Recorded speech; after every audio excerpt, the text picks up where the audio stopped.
மக்களே எல்லாருக்கும் வணக்கம். இன்னைக்கு இந்த வீடியோவில் வந்து ஒரு ஒரு பெரிய புரட்சி ஒருத்தர் பண்ணியிருக்காருங்க. அதை பற்றி பார்க்க போகிறோம், சரிங்களா? ஆனால் அதுக்கு முன்னாடி வந்து எல்லாருக்கும் ஒரு விஷயத்தை வந்து நான் சொல்லணும்னு ஆசைப்பட்றேன். நிறைய பேர் வந்து இந்த திராவிடம் எனக்குமே ஃபஸ்ட்டெல்லாம் வந்து திராவிடம்னா என்னன்னே தெரியாது. அப்புறம் சீமான் அண்ணா அவருடைய ஸ்பீச் பார்த்து தான் வந்து இதுதான் திராவிடம் போல் அப்படின்னு நானும் நினச்சிக்கிட்டேன்.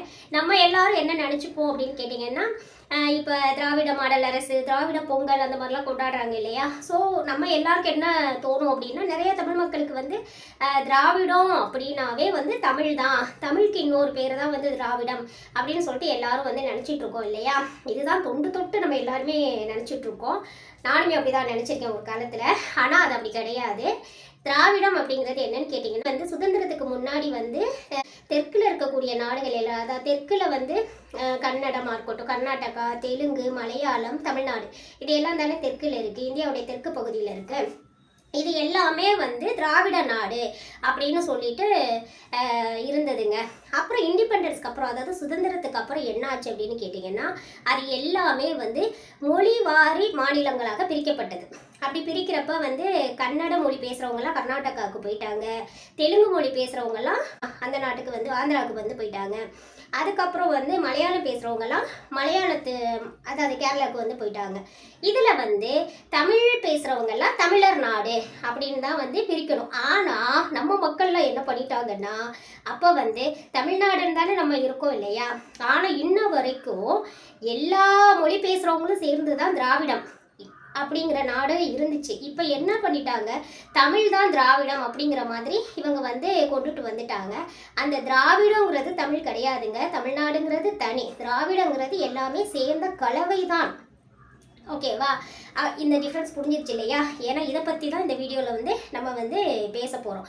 அப்போ திராவிடம் இஸ் ஈக்குவல் டு என்னது, பல மொழிகள். அதாவது திராவிடம் is equal to Kannada plus Telugu plus Malayalam plus Tamil.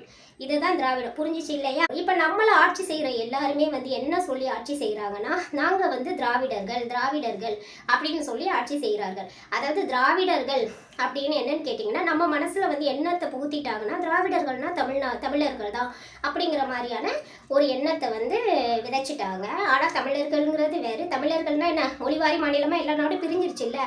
அப்போ அந்தந்த ஸ்டேட் வந்துட்டு கன்னடனா கன்னடத்தில் உள்ளவங்க தான் இருக்காங்க, தெலுங்குனா தெலுங்கில் உள்ளவங்க தான் இருக்காங்க, மலையாளம்னா மலையாளத்தில் உள்ளவங்க இருக்காங்க.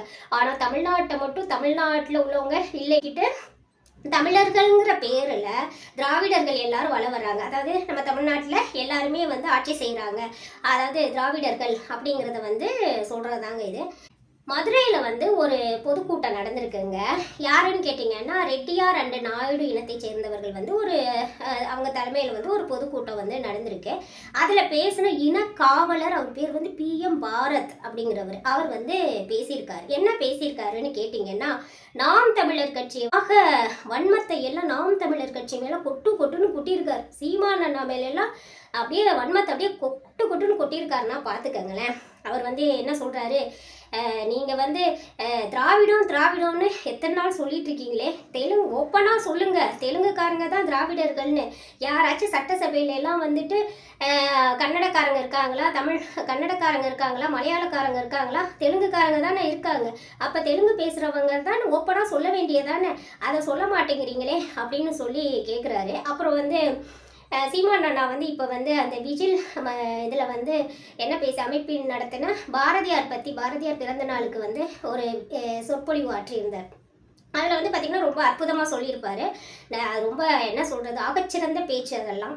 அதில் வந்து ஒரு இடத்துல வந்து பார்ப்பன கடப்பாறையை கொண்டு திராவிடத்தை அழிப்பேன் அப்படின்னு சொல்லிட்டு ஒரு விஷயத்த சொல்லியிருப்பார். அதாவது எப்படின்னா, திராவிடர்கள், அதாவது ஆரியர்கள் வந்து ரொம்ப கொடுமைப்படுத்துகிறாங்கன்னு சொல்லி தங்களுக்கு ஏற்ற ஒரு ஆயுதமாக திராவிடத்தை பயன்படுத்திக்கிட்டாங்க. திராவிடம்னா அவங்களுடைய இதில் வந்து தமிழ் அப்படிங்கிறது, ஆனால் அவங்க தமிழர்கள் கிடையாது, சரியா?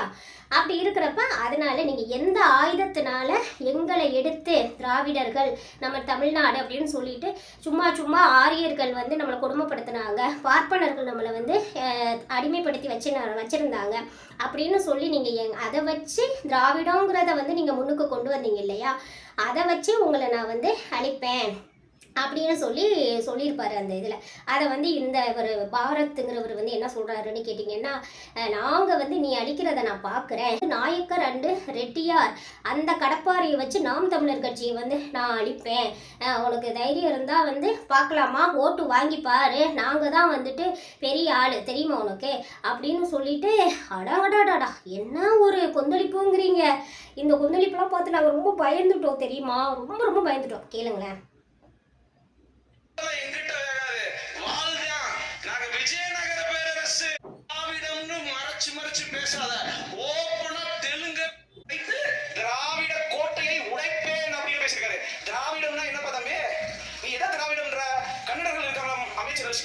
மலையாளி இருக்காங்களா? நீ எங்களை மட்டும் தான் சொல்ற. இனி திராவிடம்னு மறைச்சு மறைச்சு பேசாத, ஓப்பனா தெலுங்குன்னு பேசு, நாங்க பாத்துக்கிறோம். கட்சியை அடிச்சு ஓடுறோம். இதே நாயக்கர் கடப்பாறையை வச்சு, இதே ரெட்டியார் கடப்பாறையை வச்சு ஒரு நாம் தமிழர் கட்சியை அடிச்சு ஓடுறோம்.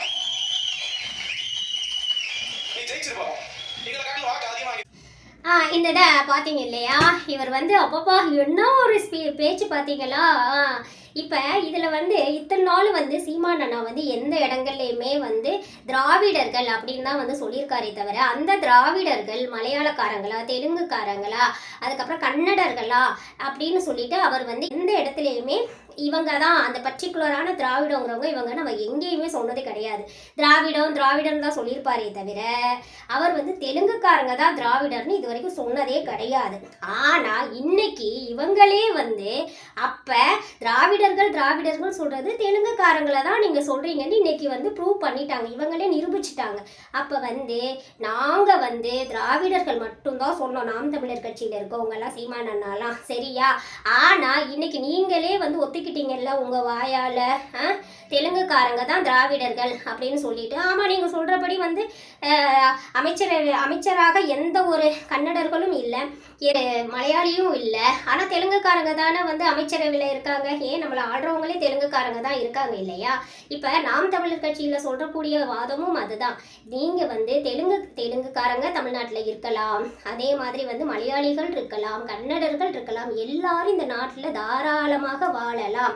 இது வந்து எங்களுக்கு வந்து இனத்தை பிரித்து உங்களையெல்லாம் அடிமைப்படுத்தி கொடுமைப்படுத்தணுங்கிறது எங்களுடைய நோக்கம் கிடையாது. எல்லாரும் வாழ்கிறதுக்கு தான் தமிழ்நாடு, வந்தவரை வாழ வைக்கும் எங்கள் தமிழ்நாடு அப்படின்னு தான் அவங்க சொல்கிறாங்களே தவிர, ஆனால் ஆள போகிறது தமிழனாக மட்டும்தான் இருக்கணும் அப்படிங்கிறது தான் நாம் தமிழர் கட்சியினுடைய வாதம். ஓகே, ஏன்னா இப்போ கன்னடத்தில் பார்த்தீங்கன்னா கர்நாடகாக்காரங்க தான் அவங்க நாட்டை ஆட்சி செய்கிறாங்க, கேரளாக்காரங்க தான் அவங்க நாட்டை ஆட்சி செய்கிறாங்க, ஏன் தெலுங்குக்காரங்க தான் நாட்டை ஆட்சி செய்கிறாங்க. எல்லாரும் போயிட்டு பாருங்களேன். இப்போ வந்து கேரளாவில் யார் ஆட்சி செய்கிறாங்க, அவங்க திராவிடர்கள் ஆட்சி செய்யலை, அவங்க கேரளாக்காரங்க தான் ஆட்சி செய்கிறாங்க. அதே மாதிரி கர்நாடகாக்காரங்க தான் ஆட்சி செய்கிறாங்க, திராவிடர்கள் ஆட்சி செய்யலை இல்லையா. அதே மாதிரி தெலுங்குக்காரங்க தான் ஆட்சி செய்கிறாங்க, திராவிடர்கள் ஆட்சி செய்வது இல்லையா. ஏன்னா அவங்க நினச்சிருந்தா கூட திராவிட நாடுங்கிறது காமன் தான் எல்லாருக்கும் இல்லையா, எல்லா மொழியும் கலந்தது தான் திராவிடம்னு இருந்துச்சு.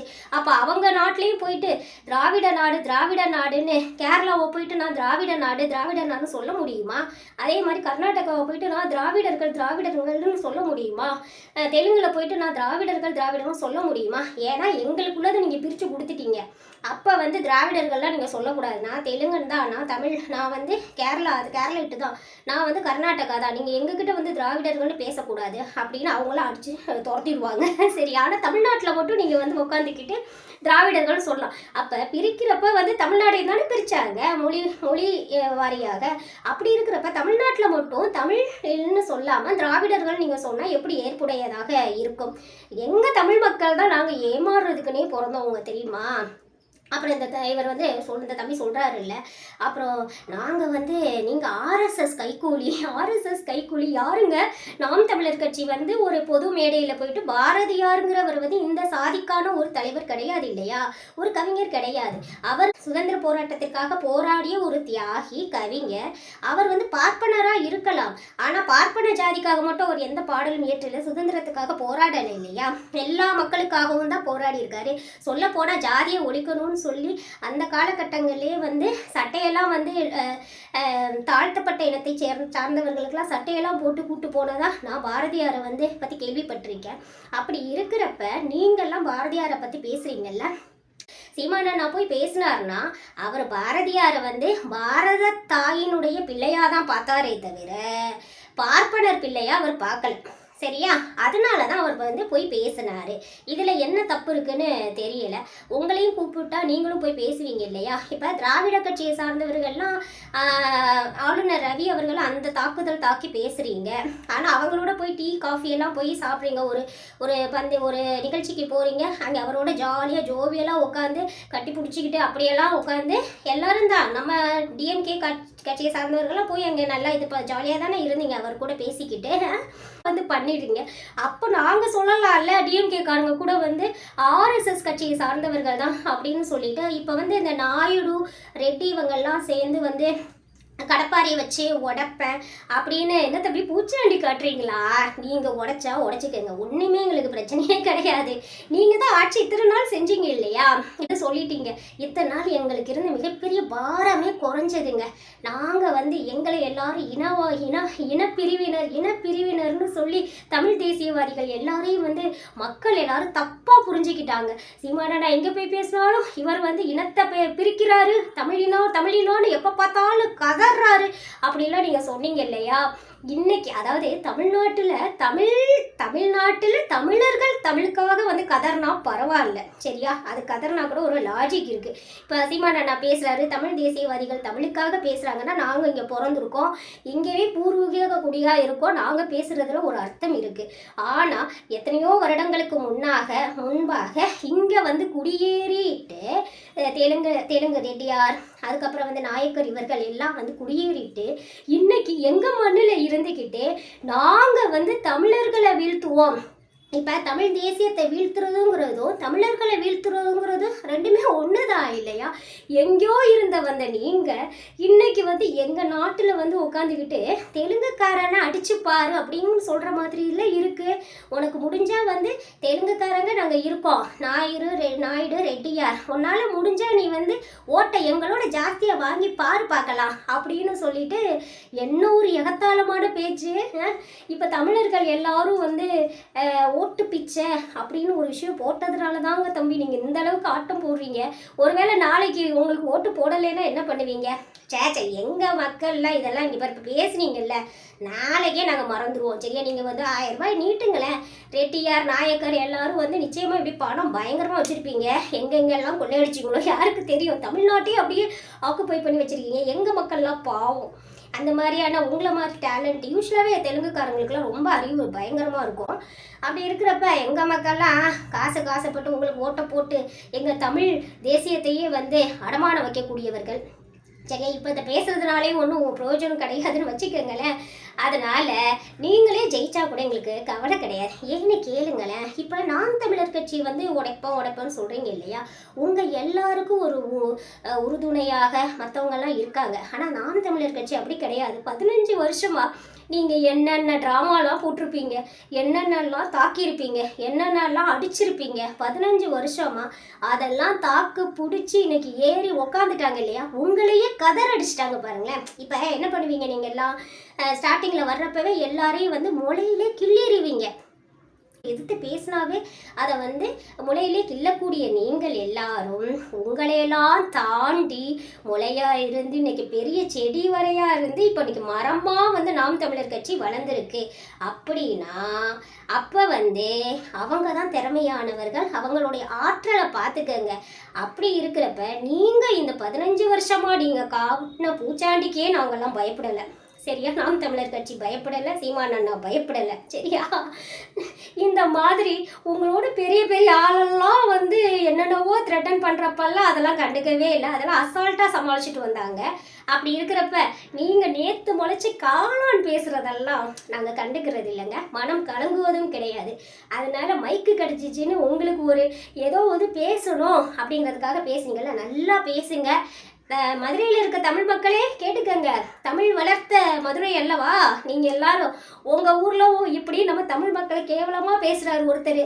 நமக்கெல்லாம் வந்து உண்மையாகவே மானமுள்ள தமிழர்களாக இருந்தால் இவர் பேசுனதுக்கு என்ன பண்ணணும்னா வர்ற எலெக்ஷனில் கிடையாது, வர்ற எலெக்ஷனில் அவர் சொன்னார் இல்லை, வெட்டு கட்டுறாரு இல்லை, முடிஞ்சா நீ நின்று ஜெயிச்சு பாரு அப்படின்னு உண்மையாகவே மானம் இருக்க நம்ம எல்லாரும் என்ன பண்ணணும்னா, தமிழர்களுக்கு உண்மையாகவே மானம் இருந்தால் சொல்கிறேன் சரியா, அவர் மண்ணில் அவங்கள தோக்கடிக்கணும் சரியா. ஆனால் நம்ம செய்வோமா இல்லையான்னு எனக்கு தெரிலங்க. ஏன்னா எனக்கு வந்து தமிழ் மக்கள் மேல நம்பிக்கை கிடையாது. ஓகே, அவர் பேசினது வந்துட்டு உங்கள் எல்லாருக்குமே தெரியும். மனசாட்சி உள்ள மானம் உள்ள தமிழர்கள் எல்லாருக்குமே அது அக்கிரமமான பேச்சுன்னு தெரியும். அவர் ஜெயிக்க போகிறாரா, தெலுங்கர்கள் ஜெயிக்க போகிறாங்களா, தமிழர்கள் ஜெயிக்க போகிறாங்களாங்கிறது நம்ம எடுக்க போகிற முடிவில் தாங்க இருக்குது. இப்போ நீங்கள் அடுத்த டைம் இந்த மாதிரி மதுரையில் வந்து ஜெயிக்க வச்சிட்டீங்கன்னு வச்சுக்கோங்களேன். இப்போ பேசுனார் இல்லையா எகத்தாளமா, அடுத்த 5 வருஷத்துக்கு அப்புறம் இதோட மோசமாக பேசுவார் சரியா. அப்போ வந்து தமிழர்களை இன்னும் ஆக்குப்பை பண்ணி, ஏற்கனவே இந்த தமிழர்கள் எல்லாரும் வந்து மதுரையில் இருக்கவங்கலாம் அங்கே குளிய நோண்டி வச்சுருக்காங்கப்பா, அந்த கவர்மெண்ட்டில் இங்கே குளிய நோண்டி வச்சுருக்காங்கப்பா, சிம்மக்கல் ரோட்டில் அப்படி போட்டு வச்சுருக்காங்கப்பா, பெரியார் பஸ் ஸ்டாண்டில் இப்படி பண்ணி வச்சுருக்காங்கப்பா அப்படின்னு புலம்புறீங்க இல்லையா. அதெல்லாம் இவர் கேட்டாரா இல்லையான்னு தெரியலையே மக்கள் பேச்செல்லாம். அப்போனா எந்த அளவுக்கு நீங்கள் அவங்கள ஒசத்தி வச்சுருக்கீங்கன்னு பார்த்துக்கோங்க மதுரை மக்களே, பார்த்துக்கோங்க. மதுரை மக்களுக்கு மட்டும் இல்லை, தமிழ்நாடு மக்களுக்கும் இது சேர்த்து தான். ஆனால் இங்கே பேசின ஒரு மதுரையிலேருந்து பேசுகிறாரு, அதுக்காக நான் சொல்கிறேன். அதனால் அடுத்த வருஷம்லாம் இன்னும் ஒரு 10 வருஷம் நீங்கள் வந்து அவங்கக்கிட்ட ஆட்சியை கொடுத்தீங்கன்னா மீனாட்சி அம்மன் கோயிலெலாம் இருக்காது. பார்த்துக்கோங்க. முக்கியமாக மீனாட்சி அம்மன்லாம் வந்து அவங்கள பாதுகாக்கணும் ஃபஸ்ட்டு. அதனால் என்னெல்லாம் நடக்குது பாருங்கள் நாட்டில். நடக்கட்டும், பார்ப்போம். நன்றி.